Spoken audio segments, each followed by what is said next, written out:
Welcome to Media Melanie Talks TV. I'm Melanie, and today I'm back to talk about Dexter Original Sin on Paramount Plus with Showtime. We are on episode 4 called Fender Bender, and the last scenes of this episode have by far been my favorite of the season so far. It's taken me a little bit to get on board with this Dexter origin story as a whole, and I've been trying to pinpoint it. At first, I thought, well, maybe it's because there is only one Dexter and it's Michael C. Hall. But I don't think that's it, because I think Patrick Gibson is doing a great job as Dexter. I think the casting is on point. And then I started thinking, what if it's the narration that's getting me? And I understand why they're doing it. Of course, this was a huge device used in the original Dexter, and this origin story is also supposed to be a flashback of Dexter's life as he was shot in New Blood by his son, and we know he will now be resurrected as he is actually alive. So all of what we're seeing in the origin story in this prequel is a flashback. So yes, it does make sense for Michael C. Hall to be narrating it, but I'm just finding a little bit of a disconnect between the vibe of Dexter on screen and the more mature, lived-in narration voice that we hear from Michael C. Hall. Is the narration necessary? I guess. Would it be better without it? Maybe, but I do think that that's been one of my biggest issues. That said, it was really nice to see Dexter struggle in this episode a little bit. One of the things that I've mentioned is it seems like he just all of a sudden gets the code from Harry, starts killing, no problem, just gonna get away with everything. Well, no journey is typically that easy. And getting a big star like Joe Pantoliano from Sopranos to play this character of Mad Dog, who is a former mob hitman who Dexter goes after, seeing Dexter mess that up and let him get away and end up getting hit by a car, I loved to see that. I thought it was funny. The comment about hitting him over the head with a guitar and not using the Clapton, that was fantastic. And I'd imagine we're going to be seeing some repercussions from this attempted kill, or it could be a successful kill. We don't know, but I suspect that Mad Dog is dead and died in the traffic accident. What does that mean for Dexter? Is he going to have to call the police? Is he going to scramble back to the house, pick up all the plastic? He's definitely going to learn some lessons from this, which I'd imagine would mean better securing his victims. And eventually we know he uses a tranquilizer. So maybe these missteps are part of what leads him to a more methodical killing process. That said, it's also notable that this, if it is a successful kill, will be Dexter's third kill. I had to do a little bit of research because it's been a while since I've watched the original Dexter, but in going back, it appears that Harry commits suicide after Dexter's fourth kill when Dexter shows him the dismembered body parts, and Harry is essentially shocked at the monster he's created. So I'm guessing because of this misstep that Dexter had with killing this former mob hitman, maybe he takes a little break before he gets to his fourth kill, because that would mean we're going to be saying goodbye to Harry. He does apparently die about a year after his heart concern. So we have Christian Slater appearing in all 10 episodes. I would imagine if we are going to see Harry's death in this first season, it's got to be all the way in episode 10. The title of episode 10 is Code Blues, which can mean a couple of things. It can mean that there are some issues with the code that Harry has established for Dexter. It could also mean Harry literally codes and dies, and that is when Dexter does successfully kill that fourth victim. But it's also quite a few episodes of not having Dexter making any kills. And maybe that's something we need. Maybe we don't need to see the case a week style where Dexter gets a new victim, Dexter kills them, everything is well and good. I do think there's going to be some ramifications and potentially a pause in the killing for Dexter to reassess what he's actually doing. And really, it's all starting to sink in for Harry.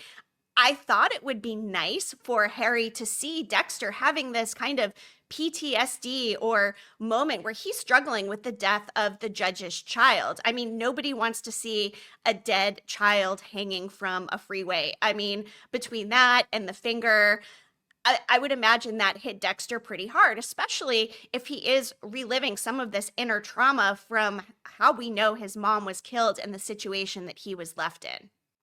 So overall, I do think this scene with Dexter going after Mad Dog, him running into the street, getting hit by the car, this was really well done. And I think I'm finally crossing over to indulging and really enjoying this season. One of the things I've noted I have enjoyed is the 90s nostalgia. We did get some of that in this episode as well. We got some Sonic the Hedgehog content, some Blockbuster.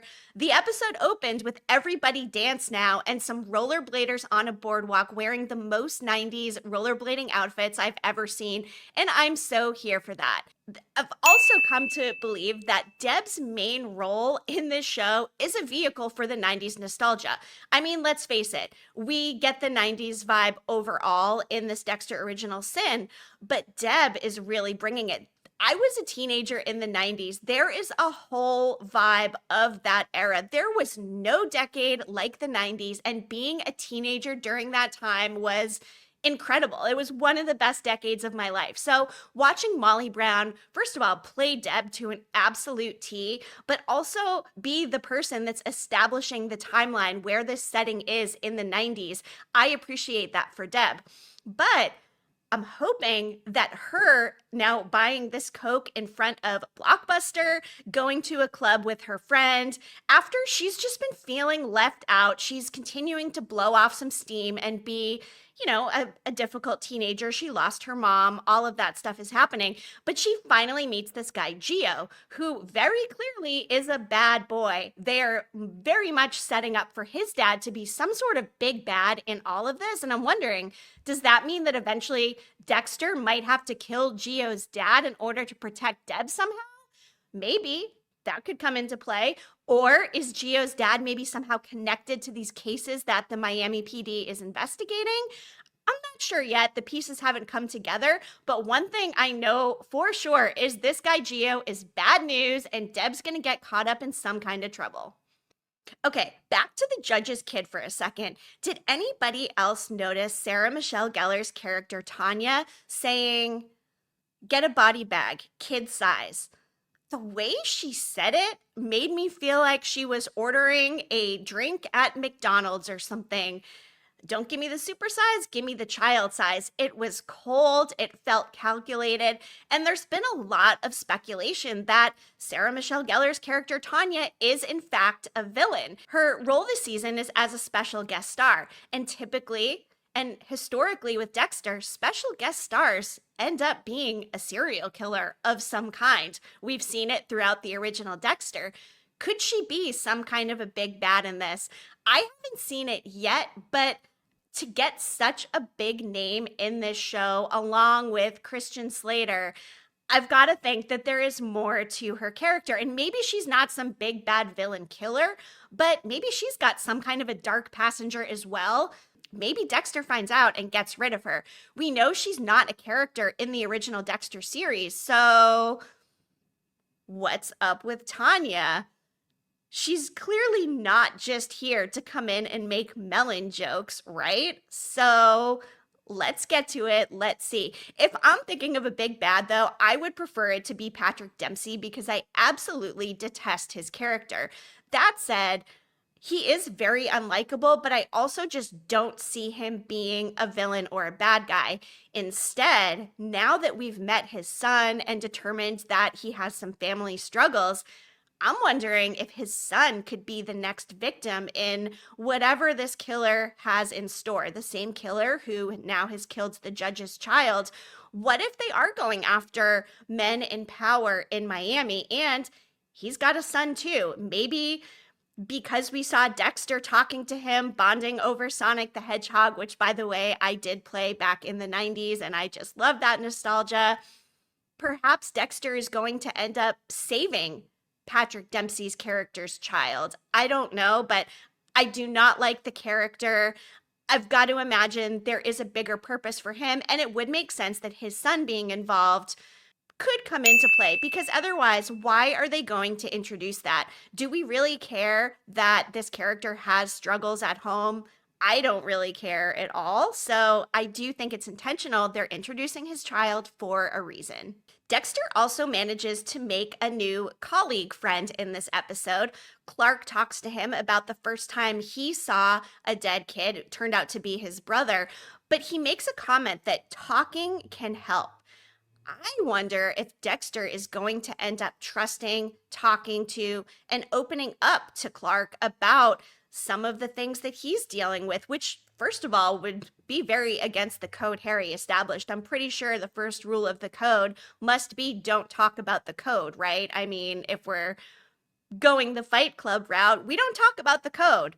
But what if Dexter does? He's still young. He's still making mistakes, as we very clearly saw in this episode. What if he opens up to the wrong person and ends up having to take his friend out? Maybe that's where Tanya comes into play. Maybe if Dexter does have to take him out, then she finds out what Dexter's up to, and maybe Dexter has to take her out, and she's not the villain after all, but instead she's the one that kind of uncovers things, similar to LaGuardia's character in the original Dexter. Speaking of LaGuardia, when Dexter shows up at the other crime scene and she says, "What are you, 12?" and he responds, "Oh no, I'm 20."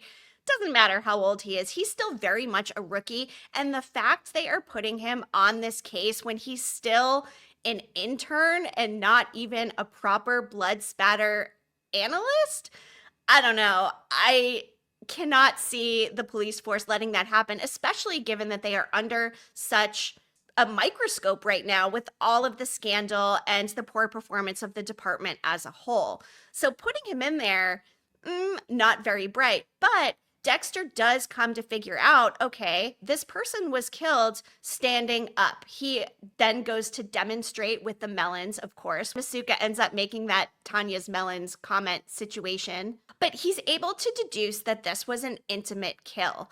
And that is something where it's beginning to show his understanding, the dark side of what Dexter is doing, to be able to even have the context to make such a deduction. But also, with him stumbling in this episode, we are really getting shown that this is all a learning process. This series, the whole origin story, which I questioned whether or not we need, could be just to show the growth of Dexter into this more skilled serial killer. I enjoy watching him make mistakes. In my opinion, the more mistakes, the better, because we know he's not getting caught, but it just feeds more into the whole Dexter lore of it all, which, again, I was one of the first people that said, why are we doing a prequel? Do we even need an origin story? It's set pretty close to Dexter's actual age in the original Dexter. We are getting the flashbacks. Of course, we did see Harry babysitting for both Brian and Dexter in this episode. I haven't minded the flashbacks. I have seen people out there saying, why do we need this? We got a lot of this in the original Dexter.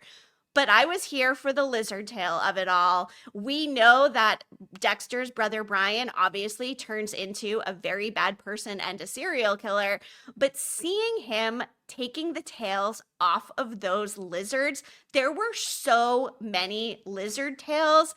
I just thought there was something about that where he's not killing the lizard, so he's not the worst guy, but it's still not very cool picking tails off lizards and then letting them go.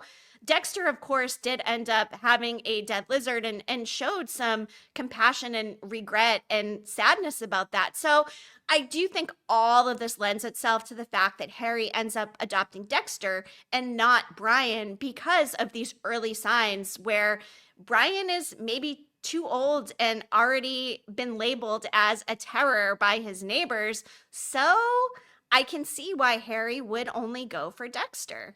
And really, I will take all of the Christian Slater flashbacks that they will give me. I love Christian Slater. I'm so here for it.